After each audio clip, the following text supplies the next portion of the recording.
I want to tell you something that happened to me today on my bike ride.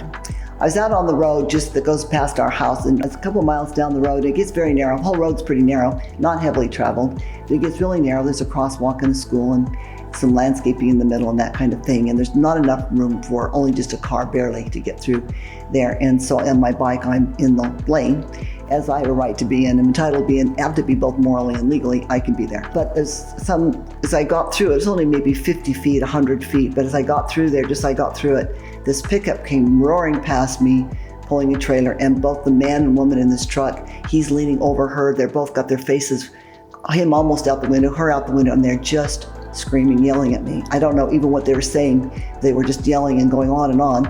And all that really stands in my mind, well, my first thought actually was, you should take a driver's class. That's my first thought. But my second thought was just distorted look on their faces. They were angry. Yeah, I mean, it delayed them maybe 10 seconds, and yet they were so worked up and they had these ugly, distorted looks. They weren't ugly people, I don't think, but this distortion on their faces. And my second thought was, oh, please help me to never, ever look like that. I don't ever want to have that kind of anger and outrage. And I know that those people, it didn't have anything to do with me really. I know that and I didn't take it personal, their lives are probably filled with upset all the time, being angry about something. And if I was to guess, I would guess it's the result of being heavy news watchers. But Dan Crenshaw wrote a great book called Fortitude, and he talks about this era being the era of outrage. And we see outrage all around us all the time, and social media gets the blame, and not that social media doesn't contribute to it, but the real culprit is our news on TV. News is deliberately designed to stir us up, get us worked up, and that kind of anger and upset is addictive. And the more we do it, the more we watch it, the more upset we are. And then when people are all worked up, they're at home, they're watching TV and seeing all this stuff, and then they're upset, they're concerned, where's the country going, what's happening to our world? They're worried, and then they vent on social media. Social media becomes almost a victim of the outrage of the news industry. And we need to not find ways to not let it get to us. Got a couple of tips for you. The first tip is don't watch the news. There are apps. I used to do a news app. Right now I do a 1440. I don't even know why they call it 1440, but you get two headlines a day, and sometimes I read them, sometimes I don't. There's links to other things you want to know it. And if something's happening in the world, you're gonna hear about it anyway, then you can go look it up yourself. But an app where you can get just a couple of headlines, there's no drama, there's no anchor people looking concerned and upset and guest speakers and all that stuff. You just get the facts. So I do that. The other thing I do is I subscribe to a small local newspaper, not the major one here, but just a small one that gives me local news so that I can keep up on what's happening in my community, which is more important to me than national news. So that's a couple of tips that I have for you for the news.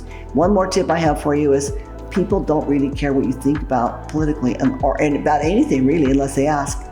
Ken and I talk about this all the time. We do have a lot of people ask us for advice, and we take advice. We ask for advice in lots of ways. All of us do. We read a book, we're asking for the opinion of the author, or you watch one of our videos, or you come to our workshops, you're wanting to know what we think. You don't have to agree, but you at least are interested.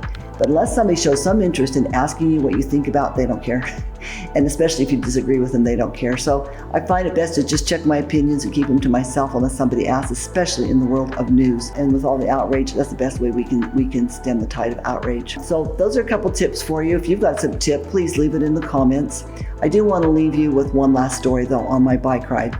So the last part of my bike ride, I'm kind of working on getting my time up. So I'm booking it pretty good on my journey today, my hour plus bike ride. And at one point I'm on a bike trail, walking a bike path, paved. And a man with two dogs, old man with two dogs, and his dogs are on too long a leash, and they've crossed the bike path in front of me. So the entire bike path is blocked off kind of for a second. And it wasn't that big of a deal. I mean, I could have stopped. I wasn't going very fast here because I was just coming up under an underpass and over another road, and it wasn't that big of a deal. But I still found myself saying to him, with a little bit of a grumpy tone, where am I supposed to go? Your dogs are on too long a leash, you've got to keep them on your lane. Now, I'm right, but it's not a hill I want to die on. I don't want to be that person. I could have stopped if I needed to. I could have asked him kindly, hey, cute dogs, could you keep them on your side or something, instead of leaving him with a bad feeling and me feeling like a jerk. So my goal is, I don't want to be part of the era of outrage. I don't think I'm an outraged person at all. But I still got my part to play, and I can be nicer. And one of my goals here from now on is to make sure that I watch the things that I say, that I don't become part of the problem. So for more information and ideas on how to live a better life, follow us on Think Big Workshops.